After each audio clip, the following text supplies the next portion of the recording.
बिस्मिल्लाहिर्रहमानिर्रहीम। अस्सलाम वालेकुम जी। बहुत से लोग ऐसे होते हैं जिन बेचारों को नॉलेज ही नहीं होता, वो जाके गलती से गवर्नमेंट को अपना टैक्स जमा करवा देते हैं, या फिर ऐसा होता है कि गलती से ज़्यादा टैक्स जमा करवा देते हैं। अगर आपने अभी प्रॉपर्टी टैक्स जमा नहीं करवाया तो इस वीडियो को ज़रूर देखिएगा, और अगर आपने ऑलरेडी जमा करवा दिया हुआ है तो फिर भी देखिएगा, क्योंकि इस वीडियो के अंदर मैं आपको बताने जा रहा हूँ कि बहुत से ऐसे लोग हैं जिनको प्रॉपर्टी टैक्स गवर्नमेंट को जमा नहीं करवाना।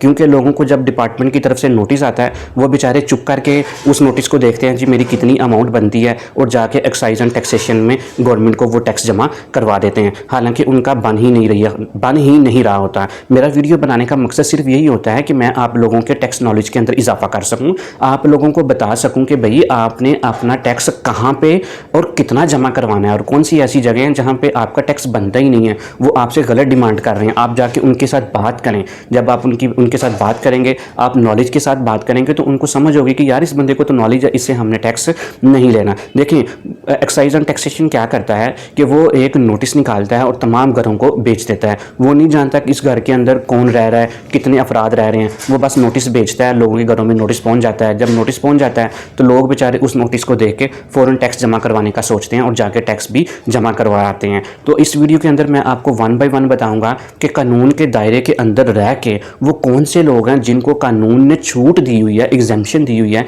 कि भाई आपने टैक्स जमा नहीं करवाना। अगर आपको फिर भी नोटिस आ जाए, तो अगर आप इस एग्जेम्पशन वाली लिस्ट के अंदर आपका नाम आ रहा हुआ, तब भी आपने जाके एक्साइज एंड टैक्सेशन से बात करनी है कि जी ये देखें कानून के अंदर मेरे ऊपर तो छूट है, मेरा टैक्स जमा करवाना बनता ही नहीं है, लिहाजा मैं जमा नहीं करवाऊंगा। तो चलिए 1 बाय 1 मैं आपके सामने कानून का वो डॉक्यूमेंट रखता हूँ जिसके अंदर उन्होंने बताया हुआ है कि किन लोगों ने प्रॉपर्टी टैक्स जमा नहीं करवाना।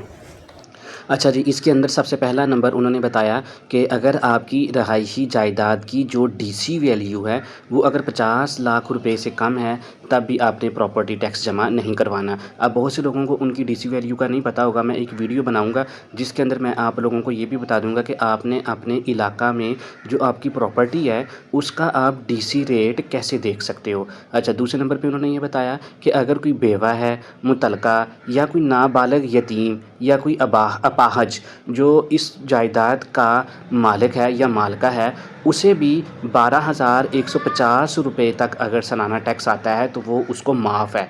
उसके ऊपर जितना भी टैक्स आएगा वो उसने पे करना है। यानी अगर आपको 12,150 का नोटिस आता है तो आपने वो जमा नहीं करवाना, इससे ज़्यादा जितनी अमाउंट होगी वो आपने जमा करवानी है।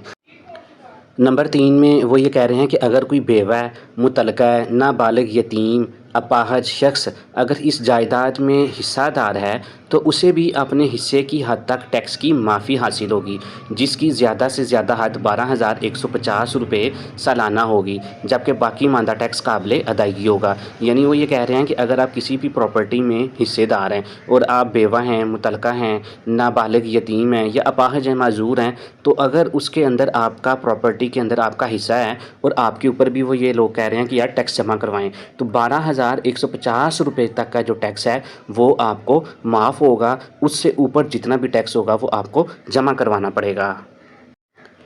नंबर 4 में वो ये कह रहे हैं जी कि वफाकी, सूबाई, रिटायर्ड सरकारी मुलाजिम होने की सूरत में 1 कनाल की हद तक ज़ाती रहाइश, घर का टैक्स या घर की जुज़वी तौर पर किरायादारी की सूरत में रहायशी हिस्सा की हद तक प्रॉपर्टी टैक्स की माफ़ी हासिल है। यानी कि जो वफाकी और सूबाई, रिटायर्ड सरकारी मुलाजिम हैं जी, उनको भी उन्होंने रिलैक्सेशन दे दी है। आपको पता है जो बंदा सरकारी मुलाजिम होता है उसको तो फिर काफ़ी ज़्यादा एग्जेम्पशन मिलती हैं, तो प्रॉपर्टी टैक्स की भी उन्होंने छूट दे दी है। आगे बड़ी अच्छी बात उन्होंने ये की कि अगर आपकी जायदाद ऊपर बयान की गई किसी भी कैटेगरी में आ रही है तो आप टैक्स की माफ़ी के लिए दरख्वास्त, बिमा, दस्तावेजी सबूत आप उनको जाके प्रोवाइड करें एक्साइज एंड टैक्सेशन को, या आप ऑनलाइन भी जमा करवा सकते हैं, तो वो आपका टैक्स माफ़ कर देंगे। तो उम्मीद है कि आपको आज की ये वीडियो इन्फॉर्मेटिव लगी होगी। इस वीडियो को यार अपने दोस्तों के साथ भी ज़रूर शेयर करो ताकि लोगों का टैक्स बच सके, और जो लोग बेचारे ऑलरेडी गलती से जमा करवा चुके हैं वो जाके उनसे रिफ़ंड क्लेम कर सकें। अगर वीडियो आपको अच्छी लगती है तो कमेंट सेक्शन के अंदर अपनी राय का इजहार भी ज़रूर किया करें। कम से कम वीडियो को लाइक तो ज़रूर किया करें। अस्सलाम वालेकुम, फॉलो फॉर मोर।